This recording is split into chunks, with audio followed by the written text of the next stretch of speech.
Hey, welcome to Satisfy Personal Finance. We have survived 2021 and this is the new year, and these are the things that you need to do this year for your own financial health. Now, the number one thing you can do this year, and it's something very easy to do, is to set your goal and to clarify what that goal is. Meaning to say, if you want to buy an apartment or if you want to retire early, right, you need to set a specific number to this goal so that you know specifically how much money you need to work towards. Now, I think having a goal is very important to frame your entire perspective because it helps you to make certain decisions easier, such as whether or not to buy a new phone, right? I'll think, okay, I want to retire early, so no, right? Such as should I go for a holiday and spend all those money on PCR tests, etc., right? I want to retire early, right? Should I film this YouTube video or play Zelda Breath of the Wild? No, I want to retire early. So here I am filming a YouTube video and telling y'all to set your goals because I've already set mine. I want to retire early. Now, the next thing that you should do this year is to decide on a spending budget per month and then stick to that spending budget, right? So you can take a month to track your expenses to find out what exactly you're spending on a monthly basis and then see how much to allocate yourself for the remaining months of the year and then stick to that budget as far as possible. Now, for many years of my life, I actually use a smartphone app to track every single dollar that I've spent so that I know how much I'm spending on various categories of expenses so that I can track my spending and also make sure I don't overspend on certain things. In the past few years, unfortunately, I actually stopped that habit. But this year, I'll restart that habit starting from January and I'll make sure that every single expense that I make this month will be tracked so that I know how much I am spending now, and then I will use that as a basis to develop a spending budget for the rest of the year. Now, my own estimation is that I spend about $1,000 per month outside of my housing costs, and I think that should be the case after I track my expenses for this month. I'll get back to you all in a month to see how much I've spent, right? But I think it should be about $1,000 a month, and everything else I will save because I believe in saving aggressively towards my financial goals, be it buying an apartment or my next goal, which is to retire as early as I can.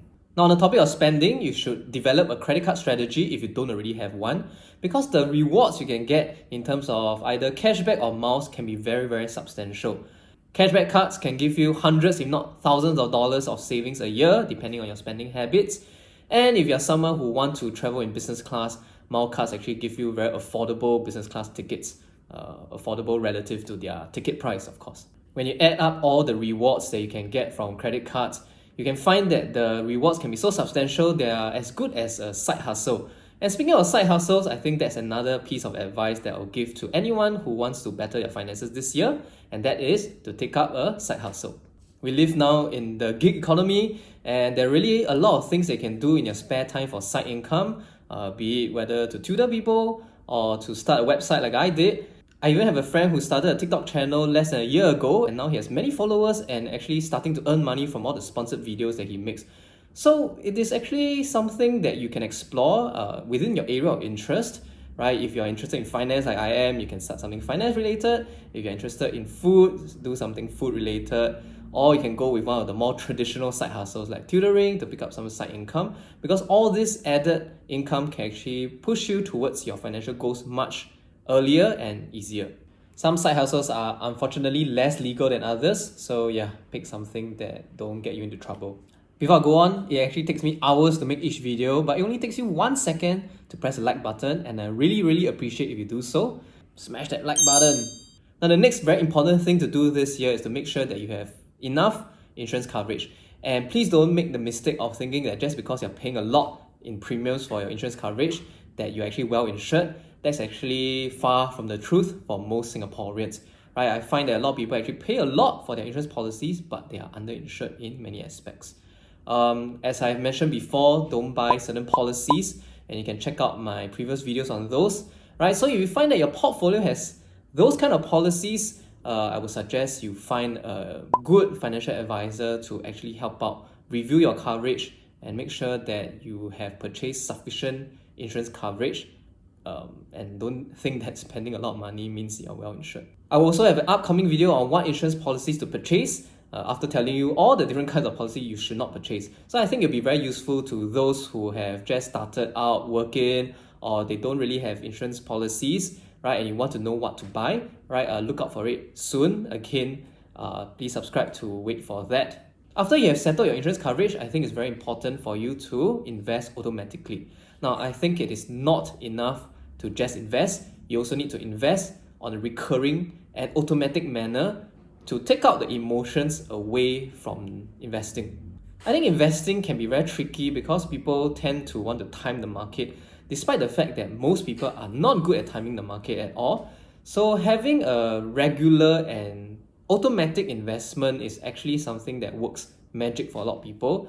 I think that putting a few $100s or even 1,000 each month into an investment is something magical because you don't go and think about it, you don't really feel the pinch, and after a few years, you find that your investment portfolio has built up to tens over thousands of dollars. So it's something that I would encourage everyone to do. Don't just invest on an ad hoc basis. You need to do something monthly, right? Be it a recurring savings plan, for instance, or maybe set a date each month and buy it manually through one of your trading apps. But please, again, don't buy things like ILPs or investments that cost too much. And I already talked about this in all my previous videos. One more thing you can do this year is to plan your tax savings early if you are someone with quite substantial amount of income tax. Right, this year actually sees a few changes being made to CPF top-ups, and these are some changes that I'll clarify in a future video.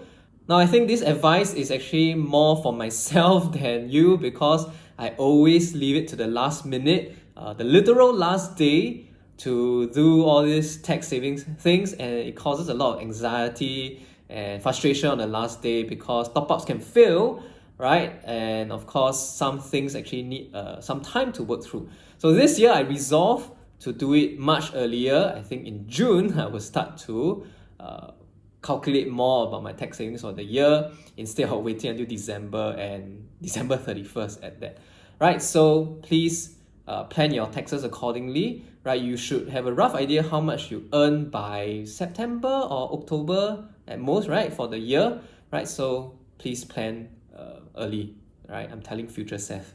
Now, when it comes to your tax savings, I think you should consider doing your SRS contribution or your CPF top-ups in a monthly manner because you can then use the SRS savings to invest and your CPF top-up will actually earn interest rather than if you wait until the end of the year and do it in a one lump sum. That would be quite painful, and of course you would not have actually any returns on those money if they have been lying around in your bank. So in summary, here are the things you need to do to get a great start to your finances in 2022. Number 1, create a goal and specify the amount for your goal. Number 2, create a spending budget and stick to it. Number 3, make sure you have a credit card strategy. And number 4, pick up a side hustle. Number 5, sort through your insurance portfolio. And number 6, start investing automatically. And number 7, plan your tax savings early.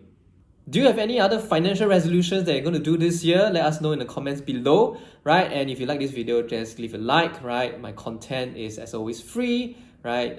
And appreciate all the likes and thumbs up and subscribes that you give because it greatly boosts the channel and help me to earn some pocket money from this YouTube channel, right? So if you like my content, join my Telegram group. You'll see more stuff there, and I'll see you next video.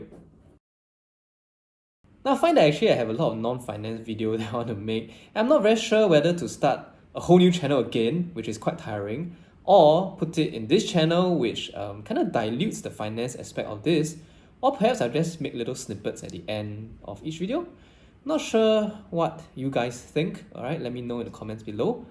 So I was thinking like movie reviews, or talking about current affairs, or even politics, but maybe not, later get cancelled. Just in case someone asks, here's Kylo. Almost every video someone's asking me for Kylo, so here it is.